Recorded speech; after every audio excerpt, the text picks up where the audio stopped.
అయిన తర్వాత ఆయన ఇచ్చిన వివరణ పైన ఆధారపడి ఉంది. Okay sir. ఇక సార్, తెలంగాణలో జనసేన పార్టీ కార్యాలయం ప్రారంభమైంది.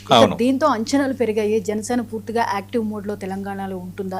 అట్ ద సేమ్ టైం కొన్ని క్వశ్చన్స్ కూడా వస్తున్నాయి. ఆయన పూర్తిగా ప్రజలతో మమేకం అవ్వగలుగుతారా? ఏపీలో ఆయన పూర్తిగా కీలక బాధ్యతలో ఉన్నారు. రకరకాల సందేహాలు వస్తున్నాయి. రైట్. అంటే మీ ప్రశ్నకి 4 రకాల 5 రకాల ప్రశ్నలు ఇప్పుడు తెర ముందు ఉన్నాయి. ఒకటేంటి, హైదరాబాద్ లో రాష్ట్ర కార్యాలయాన్ని పవన్ కళ్యాణ్ ప్రారంభించడం వెనక అసలు వ్యూహం ఏంటనేది మొదటిది. రెండోది, ఒంటరిగా బరిలో దిగుతారా లేదంటే పొత్తుల దారిలో వెళ్తారా? 3, యువతలో ఉన్న అభిమానాన్ని ఓట్లుగా మార్చుకోగలరా? ఈ 3 కీలకమైన అంశాలు. 2, తెలంగాణలో జనసేన పార్టీకి అసలు భవిష్యత్తు ఉంటుందా ఉండదనేది 4వది. ఇక్కడ గతంలో తెలంగాణలో జనసేన పోటీ చేయడం ఇది కొత్త కాదు. తెలంగాణ రాజకీయాల్లో వాళ్ళు ఆల్రెడీ ఎన్నికల ప్రక్రియలో పోటీ చేశారు. ఒక చోట డిపాజిట్ దక్కింది, మిగతా చోట డిపాజిట్లు దక్కలేదు. ఇది గతం జనసేనకు సంబంధించి. అంతకుముందు గ్రేటర్ ఎన్నికల్లో పోటీ చేస్తారన్న వాతావరణం క్రియేట్ అయినా ఎందుకో అది డ్రాప్ అయిపోయారు. ఇప్పుడు సడన్ గా పవన్ కళ్యాణ్ మళ్ళీ తెలంగాణపై ఫోకస్ పెట్టడం, జూన్ 2న తెలంగాణ అవతరణ దినోత్సవం రోజు ఇక్కడ పార్టీ కార్యకర్తలతో మీటింగ్ సిద్ధమైతే కాంగ్రెస్ పార్టీ కాంగ్రెస్ ప్రభుత్వం దానికి అనుమతి ఇవ్వకపోవటం, కొందరు తెలంగాణ వాదులు మాట్లాడటం, దానిపైన అదే రోజు మధ్యాహ్నం పవన్ కళ్యాణ్ తన నివాసం వద్ద స్పందిస్తూ ఇది ఎవరు జాగీరు కాదు, నేను కూడా ఇక్కడ రాజకీయాలు చేస్తా, నేను తెలంగాణ కోసం తెలంగాణలో పెరిగాను, తెలంగాణలోనే జనసేన పెట్టానని ఆయన మాట్లాడటం, వీటితోని మళ్ళీ తెలంగాణ రాజకీయాల్లో ఆయన కీలకంగా మూవ్ కాబోతున్నారా అన్న ఒక చర్చ ఆయన దానికి అవకాశం కల్పించారు. ఎందుకు అవకాశం కల్పించారు? ఆయన పొలిటికల్గా సిద్ధమయ్యారు. ఏం సిద్ధమయ్యారంటే తెలంగాణలో కూడా నేను కొంత తేల్చుకుంటానని సిద్ధమయ్యారు రాజకీయంగా. అందుకు ఇప్పుడు తెలంగాణలో గతంలో వాళ్ళకి ఇక్కడ పార్టీ ఆఫీస్ ఉంది, కానీ గత ఏడాదిగా ఆ పార్టీ ఆఫీసుకి సరిగా మూమెంటం లేదు, తర్వాత కార్యకలాపాలు కూడా అంతగా కొనసాగలేదు. కానీ ఇప్పుడు ప్రత్యేకంగా ఆంధ్రప్రదేశ్లో జనసేనకు ఒక రాష్ట్ర కార్యాలయం ఉన్నట్టుగా తెలంగాణలో ఒక 3-4 ఫ్లోర్స్లో ఒక తెలంగాణ కార్యాలయాన్ని మణికొండలో మల్కం చెరువుకు సమీపంలో చేయటం, దాన్ని పవన్ కళ్యాణ్ ప్రారంభించటం, అలాగే త్వరలో మొత్తం రాష్ట్రానికి సంబంధించి తెలంగాణ రాష్ట్రానికి సంబంధించి జనసేన ఒక కమిటీ ఏర్పాటుకు రంగం సిద్ధం చేస్తుందని, ఆంధ్రప్రదేశ్లో లాగా ప్రతి విభాగానికి అధ్యక్షులు ఒక కమిటీలు ఏర్పాటు చేయడానికి సిద్ధమవుతుండడం, ఇవన్నీ చూస్తుంటే పవన్ కళ్యాణ్ సీరియస్గా ఆంధ్రప్రదేశ్తో పాటు తెలంగాణపై కూడా దృష్టి పెట్టారన్నది ఇక్కడ జరుగుతున్న చర్చ. అయితే పవన్ కళ్యాణ్ దృష్టి పెట్టారా, బీజేపీ దృష్టిలో ఉండి పవన్ కళ్యాణ్ తెలంగాణపై దృష్టి పెట్టారా అన్న అంశాలు ఇప్పుడు 2 మాట్లాడుకోవాలి. ఎందుకంటే భారతీయ జనతా పార్టీ, తెలుగుదేశం పార్టీ, జనసేన అక్కడ పొత్తులో ఉన్నాయి. కేంద్రంలో ఎన్డీఏ ఉంది. ఇక్కడ తెలంగాణలో భారతీయ జనతా పార్టీకి మంచి స్టేక్ ఉన్న, లీడర్షిప్లో ఉన్న లుకలుకలు, వాళ్ళలో ఉన్న అనైక్యత, ప్లానింగ్ లోపం, అందివచ్చిన అవకాశాలని అందిపుచ్చుకోకపోవటం, వీటన్నిటి నేపథ్యంలో భారతీయ జనతా పార్టీ సెన్సెక్స్ గ్రాఫ్ లాగా ఒకరోజు అంటారు కదా, భారీ నష్టాలు, కొంత మెరుగు, లాభాల్లో సూచీలు అన్నట్టుగా ఇక్కడ ఇట్లా బౌన్స్ లాగా అవుతుంది భారతీయ జనతా పార్టీ. లేదంటే అసెంబ్లీ ఎన్నికల్లో వాళ్ళకి 8 సీట్లు వచ్చాయి, తర్వాత లోక్సభ ఎన్నికల్లో 8 ఎంపీలు వచ్చాయి. 8 ఎంపీలు అనుకుంటే సరే, దాన్ని మోడీ మాన్యా అనుకుందాం. మోడీ మాన్యా అయినా ఒక 8 లోక్సభ స్థానాలకు భారతీయ జనతా పార్టీకి అవకాశం కల్పించారంటే భారతీయ జనతా పార్టీ పట్ల తెలంగాణ ప్రజలకు ఒక అభిమానం ఉన్నట్టే కదా. 8 × 7 వేసుకోండి, 8 ఏళ్ళు 56 అసెంబ్లీ నియోజకవర్గాలు అనుకుందాం.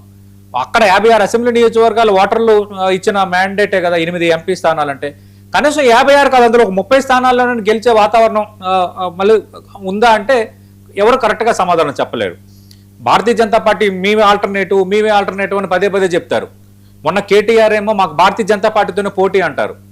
ఒక ప్రధాని మోదీ, అమిత్ షా, అగ్రనాయకులు అందరూ వస్తారు. ఇష్యూస్ ఎప్పుడు క్రియేట్ అవుతూనే ఉంటాయి. తర్వాత భారతీయ జనతా పార్టీకి సైద్ధాంతికంగా బిగ్ ఓట్ బ్యాంక్ గా ఉన్న హిందూ ఓట్ బ్యాంక్ కూడా బలంగా ఉంది. అయినా భారతీయ జనతా పార్టీకి ఇక్కడ మూమెంటం అనేది కొంచెం ఇటుగానే ఉంది. అంతకుముందు బండి సంజయ్ అధ్యక్షుడిగా గ్రేటర్ హైదరాబాద్ ఎలక్షన్స్ లో పార్టీ సిగ్నిఫికెంట్ విక్టరీ సాధించిన వాతావరణం మనం చూసాం. ఇప్పుడు త్వరలో గ్రేటర్ హైదరాబాద్ ఎలక్షన్స్ వస్తున్నాయి, లోకల్ బాడీ ఎలక్షన్స్ వస్తున్నాయి. ఈ నేపథ్యంలో పవన్ కళ్యాణ్ ఇక్కడ తెలంగాణలో స్పీడప్ అయిన నేపథ్యంలో అక్కడ పొత్తుంది కాబట్టి, నేషనల్ లెవెల్లో భారతీయ జనతా పార్టీకి పవన్ కళ్యాణ్కు సత్సంబంధాలు ఉన్నాయి కాబట్టి, మరి తెలంగాణలో బీజేపీ వ్యూహంలో భాగంగా పవన్ దిగుతున్నారా? పవన్ ఇంకా అంటే భారతీయ జనతా పార్టీ ఇక్కడ స్ట్రాంగ్ ఉంది కాబట్టి భారతీయ జనతా పార్టీ మనం కలిస్తే కొంత సక్సెస్ సాధించవచ్చు అంటూ ఆయన వ్యక్తిగత వ్యవహారంతో పవన్ కళ్యాణ్ దిగుతున్నారా అనేది మనకు రానున్న రోజుల్లో తేలిపోద్ది, ఎక్కువ రోజులు మనం చూడక్కర్లేదు. అంటే సార్ ఇక్కడ అమిత్ షా సింగిల్ గానే వస్తాము, బీజేపీ ఎవరితోనూ కలవదు అన్నారు. ఈ స్టేట్మెంట్ కూడా కొంత కన్ఫ్యూజన్ కి గురి చేస్తాం. కరెక్ట్, అది వ్యాలిడ్ స్టేట్మెంటే. అంటే ఇక్కడ ఏంటంటే మేము సింగిల్ గానే పోటీ చేస్తాము అన్నది కేవలం గ్రేటర్ కే పరిమితం. అంటే భవిష్యత్తులో అన్నారు ఆయన, మేము తెలంగాణలో సింగిల్ గా పోటీ చేస్తామని అమిత్ షా అన్నారు. సింగిల్ గా అంటే అసెంబ్లీ ఎలక్షన్సా, లోక్సభ ఎలక్షన్సా, రాబోతున్న గ్రేటర్ ఎలక్షన్స్ అనేది తేలాల్సి ఉంది. రెండోది, ఇక్కడ టీడీపీ గ్రేటర్ హైదరాబాద్ లో కొంత వాళ్ళకి ఒక పాకెట్ ఆఫ్ ఓట్స్ ఉన్నాయి, కానీ టీడీపీ ఇండివిజువల్ గా పోటీ చేస్తే గెలిచే వాతావరణం లేదు. ఎందుకంటే రాష్ట్ర విభజన తర్వాత ప్రయత్నాలు జరిగాయి. ఫస్ట్ ఎలక్షన్స్ లో తెలుగుదేశం పార్టీకి 15 సీట్లు వచ్చాయి, ఖమ్మం కానీ అట్లాగా కొంత గ్రేటర్ పరిధిలో కొన్ని రావటం అన్నది జరిగింది. తర్వాత వైఎస్ఆర్ కాంగ్రెస్ పార్టీ కూడా 3 ఎమ్మెల్యేలు, ఒక ఎంపీ స్థానం గెలుచుకున్న వాతావరణం క్రియేట్ అయింది. కానీ క్రమక్రమంగా అది అలా తగ్గిపోయింది. ఎందుకంటే ఏపీ రాజకీయాలు వేరు, అక్కడ ఎజెండాలు వేరు, అక్కడ ఫినామినస్ వేరు, తెలంగాణ రాజకీయం వేరు, తెలంగాణ ఎజెండా వేరు. దాంతో ఆ పార్టీలకి సానుభూతి పరులు ఉన్నారు, కానీ వాళ్ళు కొంత డివైడ్ అయిపోయారు. మధ్యలో షర్మిల, వైఎస్ఆర్ కుమార్తె జగన్మోహన్ రెడ్డి సోదరి షర్మిల తెలంగాణ కాంగ్రెస్ వైఎస్ఆర్టీపీ అని ఒక ప్రోగ్రాం పెట్టుకుని ఆమె ఏదో ఒక ప్రయత్నం చేశారు. అక్కడ కూడా ప్రజలు ఆదరించలేదు. ఎందుకంటే అది కాదు సిగ్నిఫికెంట్ గా ఇక్కడ ఆంధ్రప్రదేశ్ సంబంధించిన షర్మిల రాజకీయాలు చేస్తారంటే యాక్సెప్ట్ చేసే వాతావరణం లేదు. వీళ్ళు పోటీ చేయొచ్చు, వీళ్ళు రాజకీయం చేయొచ్చు, కానీ రిజల్ట్ ఉండాలి కదా, ఆ రిజల్ట్ లేదు. మరి పవన్ కళ్యాణ్ అక్కడ స్ట్రాంగ్ గా ఉన్నారు, అక్కడ 21 సీట్లతో 100% స్ట్రైక్ తో మంచి రిజల్ట్ ఉంది, 2 ఎంపీలను గెలిపించుకున్నారు, లేటెస్ట్ గా రాజ్యసభ దక్కింది. అక్కడ కూటమి ప్రభుత్వం రావడానికి, కేంద్రంలో కూటమి ప్రభుత్వం ఏర్పడడానికి ప్రధాన భూమిక వహించారు. అలాంటి పవన్ కళ్యాణ్ మళ్ళీ తెలంగాణలో అంతగా బ్రహ్మరథం పడతారంటే చెప్పలేం. అలాగని పవన్ కళ్యాణ్కి ఇమేజ్ ఇక్కడ లేదని కాదు, పవన్ కళ్యాణ్ చరిష్మా ఉంది, పవన్ కళ్యాణ్కి ఇమేజ్ ఉంది, పవన్ ని అభిమానించే ఓట్ బ్యాంక్ ఉంది, పవన్ అభిమానించే సామాజిక వర్గం ఉంది, మెగా ఫ్యాన్స్ ఉన్నారు. పవన్ కళ్యాణ్ స్టైల్ని, పవన్ కళ్యాణ్ సామాజిక చైతన్య స్ఫూర్తిని ఇష్టపడే వాళ్ళు ఉన్నారు. ఇవన్నీ ఉన్న పాజిటివ్స్ ఉన్నాయి, చుట్టూరు పాజిటివ్స్ ఉన్నాయి. కానీ ఇప్పుడు పెద్ద ప్రశ్న ఏంటంటే పాజిటివ్స్